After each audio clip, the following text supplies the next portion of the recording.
کھٹپٹ پور کی سیاست اب اس مقام پر پہنچ چکی تھی جہاں شرافت اور حماقت کی سرحدیں آپس میں مل جاتی تھیں۔ پیر گلزار کے حکم پر کنویں میں افیون تو نہ ڈالی جا سکی، کیونکہ کریم نائی نے عین وقت پر اپنی سیاسی مخبری کا استرا چلا دیا تھا، مگر فضا میں پروپیگنڈے کا دھواں اس قدر گہرا تھا کہ لوگ اپنی جیب کٹتے دیکھتے تھے اور مسکرا کر کہتے تھے سب پیر صاحب کی دعا ہے۔ نذیروں نے اب اپنی مہم کا رخ بدل دیا تھا۔ کریم نائی نے اسے مشورہ دیا کہ دیہاتیوں کے دل تک پہنچنے کا راستہ پیٹ سے ہو کر جاتا ہے۔ نذیروں، اب تقریریں چھوڑ اور کھابا شروع کر۔ نذیروں نے اپنی جمع پونجی نکالی، اپنی محبوب بھینس کا دودھ بیچا اور بستی کے چوک میں ایک عظیم الشان حلوہ پوری کے لنگر کا اہتمام کر دیا۔ اس نے اشتہار لگوایا، نذیروں کا حلوہ جو کھائے وہ پیر صاحب کے خواب سے جاگ جائے۔ ادھر پیر گلزار جو اپنی مسند پر بیٹھے نیم وا آنکھوں سے کائنات کے اسرار اور مریدوں کے نذرانے دیکھ رہے تھے، اس لنگر کی خبر سن کر تلملا اٹھے۔ انہوں نے فوراً اپنے سب سے وفادار مرید گامے پہلوان کو بلایا۔ گاما وہ شخص تھا جس کا دماغ اس کی گردن سے بھی زیادہ موٹا تھا۔ پیر صاحب نے دھیمی آواز میں کہا، گامے، نذیروں نے ہمارے مریدوں کو میٹھے سے بہلانا شروع کر دیا ہے۔ جا اور اس کے حلوے میں کچھ ایسا ملا کہ کھانے والے نیکی کی نہیں نکاسی کی دعا مانگیں۔ الیکشن کی مہم میں یہ پہلا کیمیاوی حملہ تھا۔ گامے پہلوان نے رات کے اندھیرے میں نذیروں کے کڑاہوں میں کثیر مقدار میں جالاب ملا دیا۔ اگلی صبح جب پوری بستی نذیروں کے لنگر پر ٹوٹ پڑی تو 2 گھنٹے بعد کھٹپٹ پور کا نقشہ ہی بدل گیا۔ بستی کے اکلوتے ڈسپنسر کے باہر وہ رش تھا کہ الیکشن کا میلہ ماند پڑ گیا۔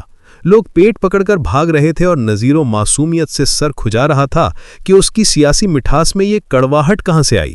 نمبردار کرمداد نے جب یہ منظر دیکھا تو قہقہا لگا کر بولا، نذیروں، تو نے تو پوری بستی کو حرکت میں لا دیا ہے، اب دیکھ پیر صاحب تجھے کیسے فارغ کرتے ہیں۔ نذیروں کی ساکھ خطرے میں تھی، مگر اسی دوران چمپا نے دیوار کے پیچھے سے ایک خط پھینکا جس میں لکھا تھا، نذیروں، ہمت نہ ہارنا، پیر صاحب کی افیون کا توڑ اس کے اپنے گھر میں ہے۔ اس خط نے نذیروں کے مرجھائے ہوئے حوصلوں میں نئی جان ڈال دی۔ اب نذیروں کو سمجھ آ رہا تھا کہ سیاست میں صرف حلوہ کھلانا کافی نہیں، بلکہ مخالف کا ہاضمہ خراب کرنے کے گر بھی سیکھنے پڑتے ہیں۔ موزہ کھٹپٹ پور کی تاریخ میں یہ پہلی بار ہوا تھا کہ سیاست دانوں کے ڈر سے نہیں بلکہ نذیروں کے لنگر کے ڈر سے لوگوں نے اپنے گھروں کے دروازے اندر سے بند کر لیے تھے۔ بستی میں پھیلی اس ہنگامی صورتحال نے نذیروں کی رہی سہی ساکھ کو بھی ملیا میٹ کر دیا تھا، لیکن سیاست کا پہلا سبق یہی ہے کہ جب آپ کے پاس کھونے کو کچھ نہ رہے تو آپ سب سے زیادہ خطرناک ہو جاتے ہیں۔ چمپا کے خط نے نذیروں کے دماغ میں ایک ایسی چنگاری روشن کر دی تھی جس نے اسے مدافعت کے بجائے جارحیت پر اکسا دیا۔ کریم نائی نے جب نذیروں کے چہرے پر وہ خاص قسم کی سیاسی چمک دیکھی تو وہ سمجھ گیا کہ اب استرا کسی اور رخ پر چلنے والا ہے۔ نذیروں نے کریمے کو قریب بلایا اور سرگوشی کی، کریمے، پیر صاحب کا سارا روب ان کی روحانی مدہوشی میں چھپا ہے۔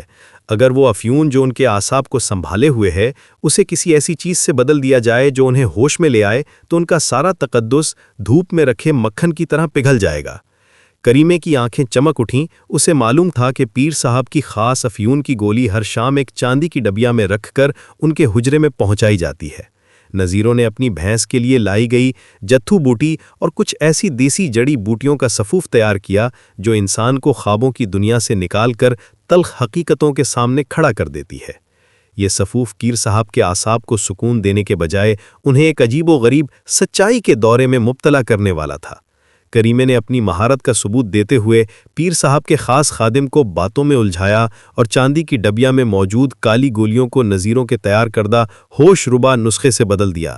اگلی شام بستی کے چوک میں پیر صاحب کا بڑا جلسہ تھا۔ پیر صاحب نے مسند پر بیٹھتے ہی حسب عادت ایک گولی منہ میں رکھی، اس توقع میں کہ اب ان پر وجدانی کیفیات طاری ہوں گی اور وہ مریدوں کو لچھے دار باتوں سے بے وقوف بنائیں گے۔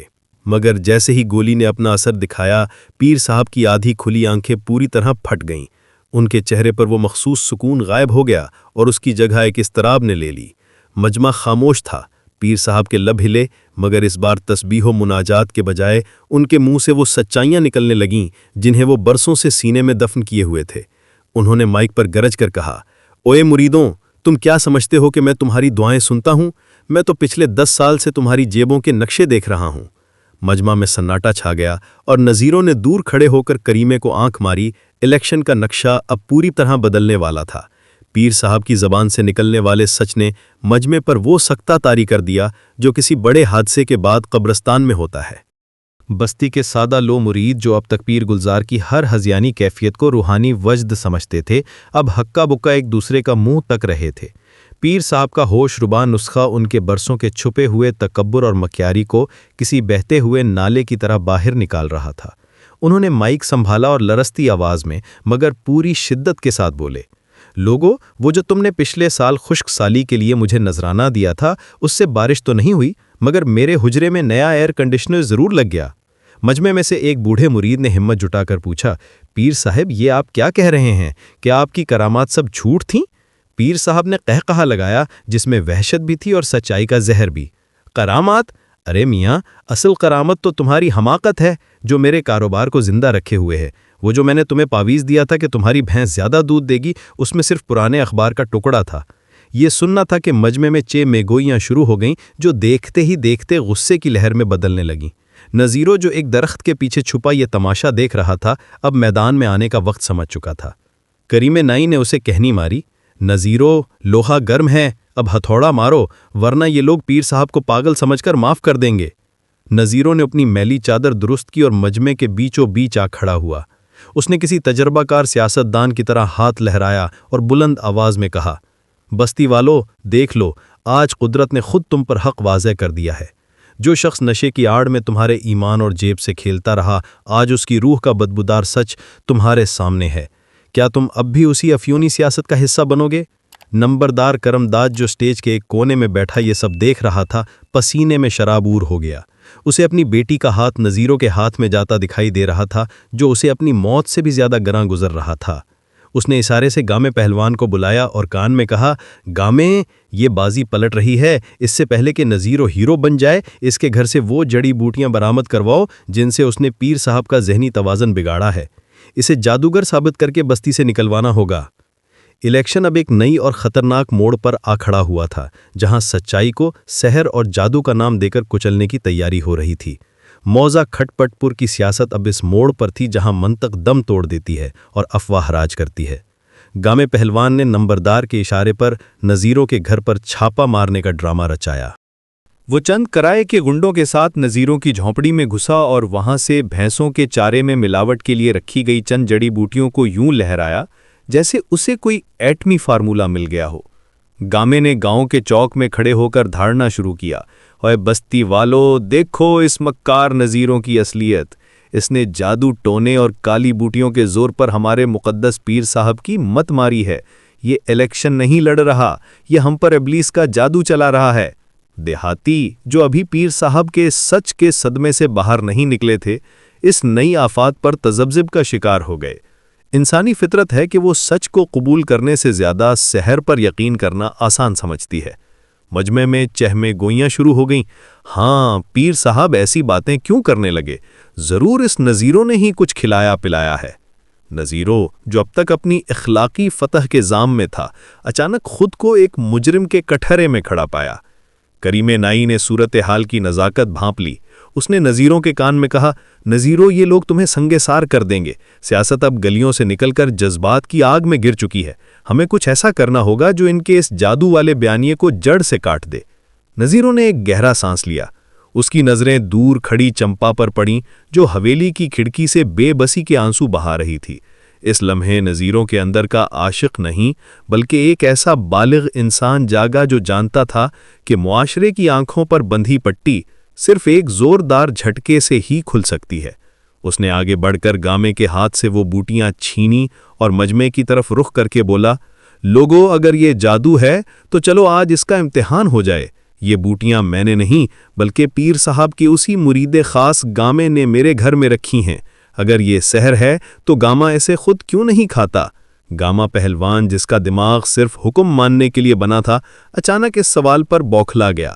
نمبردار نے دور سے آنکھ دبائی کہ اسے کھا جاؤ تاکہ جادو جھوٹا ثابت ہو، مگر گاما جانتا تھا کہ یہ وہی بوٹیاں ہیں جنہوں نے پیر صاحب کی روحانیت کا جنازہ نکال دیا تھا۔ اس کی ہچکچاہٹ نے مجمع میں شک کا بیج بو دیا۔ نذیروں نے قہقہ لگایا، دیکھ لو بستی والو، جو تمہیں جادو سے ڈرا رہا ہے وہ خود سچ سے ڈرتا ہے۔ ابھی یہ بحث جاری تھی کہ بستی کے بڑے کنویں کی طرف سے ایک ایسی خبر آئی جس نے الیکشن کا رخ ہی بدل دیا۔ پیر صاحب کے حجرے سے ان کی صندوق چی غائب ہو گئی تھی، جس میں نہ صرف افیون تھی بلکہ بستی کے ہر با اثر شخص کے وہ گندے راز بھی لکھے تھے جو پیر صاحب نے بیعت کے وقت سنے تھے۔ اب کھٹ پٹ پور میں الیکشن نہیں بلکہ ایک دوسرے کو ننگا کرنے کی جنگ شروع ہونے والی تھی۔ موضع کھٹ پٹ پور کی فضا اب کسی بارود خانے جیسی ہو چکی تھی، جہاں ایک چنگاری پورے نظام کو خاکستر کرنے کے لیے کافی تھی۔ پیر صاحب کے حجرے سے غائب ہونے والی وہ سیاہ صندوقچی دراصل اس بستی کا وہ کچا چٹھا تھا جسے پیر صاحب نے اعتراف گناہ کے پردے میں جمع کر رکھا تھا۔ بستی کے معززین جو اب تک نذیروں کی مخالفت میں پیش تھے، اچانک بھیگی بلی بن گئے تھے۔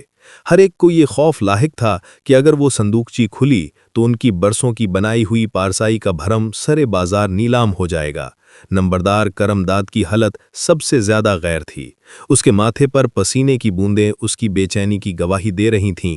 اسے یاد آیا کہ 3 سال قبل اس نے زمین کے ایک جھگڑے میں اپنے سگے بھائی کی بیوہ کا حق مارا تھا، اور یہ راز صرف پیر صاحب کے سامنے ہی کھولا تھا۔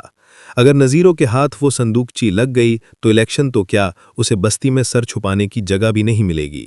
نمبردار نے اپنے خاص کارندوں کو حکم دیا، الیکشن کو گولی مارو، پہلے وہ صندوقچی ڈھونڈو، چاہے پورا گاؤں آگ میں کیوں نہ جھونکنا پڑے۔ ادھر نذیروں اور کریمہ نائی ایک پرانے پیپل کے پیڑ کے نیچے بیٹھے صورتحال کا جائزہ لے رہے تھے۔ کریمہ کی آنکھوں میں ایک شیطانی چمک تھی۔ نذیروں مچھلی جال میں آ گئی ہے، نمبردار کے چہرے کی ہوائیاں بتا رہی ہیں کہ وہ صندوقچی کسی بم سے کم نہیں ہے۔ نذیروں نے ایک گہرا سانس لیا اور جواب دیا، کریمے مجھے اس گن میں نہیں پڑنا، میں تو صرف چمپا کو پانا چاہتا تھا، مگر یہ سیاست تو مردوں کی قبریں کھودنے پر تلی ہوئی ہے۔ کریمے نے اس کے کندھے پر ہاتھ رکھا، بھولے نذیروں، جب تم ایک بار میدان میں اتر جاؤ تو واپسی کا راستہ نہیں ہوتا، یا تم شکاری بنتے ہو یا شکار۔ عین اسی وقت بستی کے چوک میں ایک شور بلند ہوا۔ پیر صاحب جو اب تک ہوش ربا دوا کے زیر اثر تھے، اچانک ہوش میں آ گئے تھے، مگر ان کی آنکھیں وحشت سے بھری ہوئی تھیں۔ وہ اپنے مریدوں کے ہجوم میں ننگے پاؤں بھاگتے ہوئے چیخ رہے تھے، میری صندوقچی، اس میں شیطان کے پتے ہیں، جو اسے کھولے گا وہ اندھا ہو جائے گا۔ یہ سن کر بستی کے لوگوں میں تجسس اور خوف کی ایک نئی لہر دوڑ گئی۔ ہر کوئی جاننا چاہتا تھا کہ اس میں ایسا کیا ہے جو پیر صاحب کو بھی دیوانہ بنا رہا ہے۔ اسی رات جب چاند بادلوں کے پیچھے چھپ گیا، نذیروں کو بستی کے پرانے قبرستان کے پاس سے ایک مدھم سی روشنی دکھائی دی۔ وہاں کوئی تھا جو زمین کھود رہا تھا۔ قبرستان کی خاموشی میں کدال کی ضربیں کسی بین کرتی آواز کی طرح گونج رہی تھیں۔ نذیروں نے جھاڑیوں کے پیچھے دبکے ہوئے دیکھا کہ وہ کوئی اور نہیں بلکہ نمبردار کرم داد کا خاص کارندہ گاما پہلوان تھا، جو پسینے میں شرابور زمین کا سینہ چاک کر رہا تھا۔ اچانک دھات سے ٹکرانے کی آواز آئی، ٹھن! گامے کے چہرے پر ایک وحشیانہ مسرت دوڑ گئی۔ اس نے مٹی سے وہ سیاہ صندوقچی نکالی جس کی خاطر پورا کھٹ پٹ پور پاگل ہو رہا تھا، لیکن اس سے پہلے کہ گاما اسے چھپا پاتا، اندھیرے میں ایک گھاری آواز گونجی، بس بھئی گامے، مشقت ختم ہوئی، اب امانت مالک کے حوالے کر۔ وہ کریمہ نائی تھا جس کے ہاتھ میں اس طرح نہیں بلکہ ایک پرانی مگر چمکتی ہوئی گنڈاسی تھی۔ گاما جو ہمت میں تو شیر تھا مگر عقل سے عیار نہ تھا، لمحہ بھر کو ہچکچایا، لیکن نمبردار کے خوف نے اسے اندھا کر رکھا تھا۔ وہ گرج کر کریمہ پر جھپٹا، مگر نذیروں نے عین وقت پر اندھیرے سے نکل کر گامے کے پاؤں میں لکڑی اڑا دی۔ گاما منہ کے بل گرا اور صندوقچی اچھل کر دور جا گری۔ نذیروں نے لپک کر اسے اٹھا لیا۔ یہ وہ لمحہ تھا جب نذیروں کی زندگی کا سب سے بڑا امتحان شروع ہوا۔ اس کے ہاتھ میں وہ چابی تھی جو کھٹ پٹ پور کے ہر معزز کا گریبان چاک کر سکتی تھی۔ کریمہ نے ہانکتے ہوئے کہا، نذیروں، اسے ابھی کھول، دیکھ تو صحیح کہ ان پارساؤں کے لبادوں کے نیچے کتنے زخم ہیں۔ نذیروں کا دل تیزی سے دھڑک رہا تھا۔ اس نے کپکپاتے ہاتھوں سے صندوقچی کا زنگ آلود تالا توڑا۔ جیسے ہی ڈھکن کھلا، اس میں سے کاغذات کا ایک بلندہ اور پیر صاحب کی وہ ڈائری نکلی جس پر برسوں کی بدبو اور گناہ درج تھے۔ نذیروں نے ایک خط کھولا جس پر نمبردار کی مہر لگی تھی۔ اس میں چمپا کی موت اور جائیداد کے بٹوارے کا وہ لرزہ خیز سچ لکھا تھا جس نے نمبردار کو ایک قاتل کے روپ میں پیش کر دیا تھا۔ نذیروں کی آنکھوں میں آنسو آ گئے اسے احساس ہوا کہ وہ جسے اپنی محبت کی راہ میں رکاوٹ سمجھ رہا تھا وہ تو ایک درندہ تھا۔ کریمے، یہ کاغذات نہیں، یہ تو اس بستی کی بربادی کا نسخہ ہیں، نذیروں نے لرزتی آواز میں کہا۔ کریمے نے سرد مہری سے جواب دیا، یا پھر تمہاری جیت کا پروانہ۔ کل صبح الیکشن ہے نذیرو، اگر تم نے یہ سچ چوک میں کھڑے ہو کر سنا دیا تو نمبردار کے پیروں تلے سے زمین نکل جائے گی اور پیر صاحب کا مسلح ہمیشہ کے لیے لپیٹ دیا جائے گا۔ نذیرو خاموش ہو گیا۔ ایک طرف اس کا عشق تھا اور دوسری طرف ایک پوری بستی کا کچا چٹھا۔ سورج کی پہلی کرن نے جب موزہ کھٹپٹ پور کی دیواروں کو چھوا تو فضا میں وہ تناؤ تھا جو کسی بڑے طوفان سے پہلے پرندوں کی خاموشی میں ہوتا ہے۔ الیکشن کا دن آ چکا تھا۔ چوک میں پولنگ کا کیمپ لگا تھا، جہاں ایک طرف پیر صاحب کے مرید اپنے مقدس ووٹ کی پرچی تھامے کھڑے تھے اور دوسری طرف نمبردار کے کارندے اپنی لاٹھیوں کے زور پر لوگوں کے حوصلے آزما رہے تھے۔ نذیر و نادان، جس کے پاس نہ لاٹھی تھی اور نہ ہی کوئی مرید، سٹیج کی طرف بڑھا تو مجمع میں ایک تمسخر آمیز قہقہا گونجا۔ نمبردار کرمداد نے حقارت سے نذیروں کی طرف دیکھا اور فاتحانہ لہجے میں کہا، نذیرو، آج تیری حماقت کا آخری دن ہے، اگر تو اپنی جان کی امان چاہتا ہے تو ابھی اس بساط سے پیچھے ہٹ جا۔ نذیروں نے کوئی جواب نہ دیا، بلکہ اپنے ہاتھ میں موجود اس سیاہ صندوقچی کو بلند کیا جس کی رنگت رات کے اندھیرے سے بھی زیادہ گہری لگ رہی تھی۔ صندوقچی دیکھتے ہی نمبردار کے چہرے کی رنگت راکھ کی طرح سفید پڑ گئی اور پیر صاحب جو تسبیح پھیر رہے تھے ان کے ہاتھ منجمد ہو گئے۔ نذیروں نے مائک سنبھالا اور اس کی آواز میں وہ رعب تھا جو صرف سچائی کے حامل شخص کے پاس ہوتا ہے۔ اس نے کہا، بستی والو، میں یہاں الیکشن جیتنے نہیں بلکہ اس بستی کو اس کے اپنے ہی گناہوں کے بوجھ سے آزاد کروانے آیا ہوں۔ میرے ہاتھ میں وہ سیاہ ڈائری ہے جس میں تمہاری تقدیریں نہیں بلکہ تمہارے ان معتبروں کی بدکرداریاں لکھی ہیں۔ مجمع میں سناٹا چھا گیا۔ نذیروں نے ایک ایک کر کے وہ کاغذات لہرائے جن میں نمبردار کی زمینوں کی ہیرا پھیری اور پیر صاحب کے جھوٹے تعویذوں کا حساب تھا۔ لیکن نذیروں نے بلند آواز میں کہا، میں یہ راز آج سرعام نہیں کھولوں گا، کیونکہ اگر میں نے ایسا کیا تو اس بستی کا ہر گھر نفرت کی آگ میں جل اٹھے گا۔ میں یہ صندوقچی اور یہ تمام گناہ اس الیکشن کی قربانی کے بدلے دریا برد کرنے آیا ہوں۔ یہ کہہ کر نذیروں نے سب کے سامنے وہ تمام کاغذات آگ کے حوالے کر دیے اور صندوقچی کو خالی کر دیا۔ نمبردار اور پیر صاحب جو ذلت کے خوف سے کانپ رہے تھے، نذیروں کے اس ظرف کے سامنے ایسے بونے لگے جیسے ریت کے ڈھیر ہوں۔ لوگوں نے جب دیکھا کہ نذیروں نے اقتدار کے لیے کسی کی عزت کا سودا نہیں کیا تو ان کے دلوں میں برسوں سے دبی ہوئی حق کی چنگاری بھڑک اٹھی۔ الیکشن کا نتیجہ وہ نہیں نکلا جو نمبردار نے سوچا تھا۔